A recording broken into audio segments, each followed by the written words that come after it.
नमस्कार, आरेकर किचनमध्ये सर्वांचे मनापासून स्वागत। आज आपण करणार आहोत थंडगार असा दही वडा।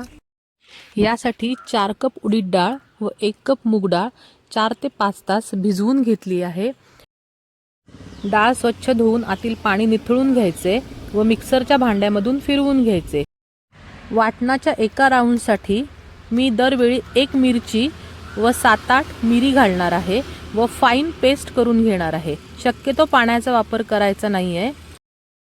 वाटलेली डाळ एका भांड्यात काढून त्यात मीठ घालायचं आहे व अशा पद्धतीने 10 मिनिटांसाठी फेटून घ्यायची आहे, जेणेकरून हे पीठ एकदम हलकं होईल आणि वडे आपले मऊसूत निघतील।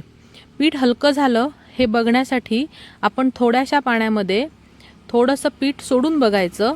पीठ पाण्यावर तरंगलं म्हणजे आपलं पीठ व्यवस्थित फेटलं गेलंय। मग आपण याचे तेलामध्ये, गरम तेलामध्ये छोटे छोटे वडे सोडून घेऊयात। या प्रकारे आपल्याला वडे सगळे सोडून घ्यायचे आहेत। वडे आपण गोल्डन रंगावर परतून घेणार आहोत। आता आपण वडे काढून घेऊयात व थंड करत ठेवू। हे आपल्याला भिजवायचे असल्यामुळे मी एका पातेलीत पाणी घेतलंय, त्यामध्ये थोडंसं हिंग, मीठ आणि कोथिंबीर घालून मिक्स करून घ्यायचं आहे।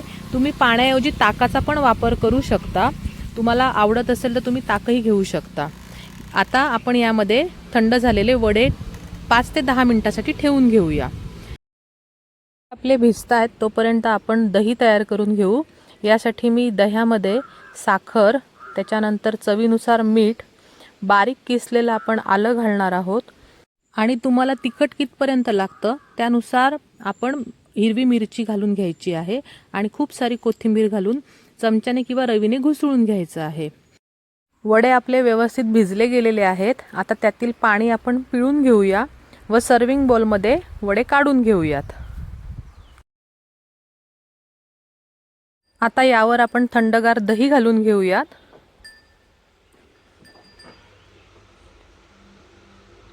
आणि सर्वात शेवटी आपण काही बेसिक मसाल्यांनी गार्निश करून घेऊया। यासाठी मी लाल तिखट, भाजलेले जिऱ्याची पूड व मिरी पूड वापरणार आहे। ती आपण या दह्यावरती थोडीशी स्प्रिंकल करून घेऊयात, म्हणजे दिसायलाही छान दिसतं व टेस्टला पण छान लागतं। तर तुम्ही नक्की करून बघा थंडगार दही वडे। आणि रेसिपी आवडल्यास चॅनलला लाईक, शेअर, सबस्क्राईब नक्की करा। धन्यवाद।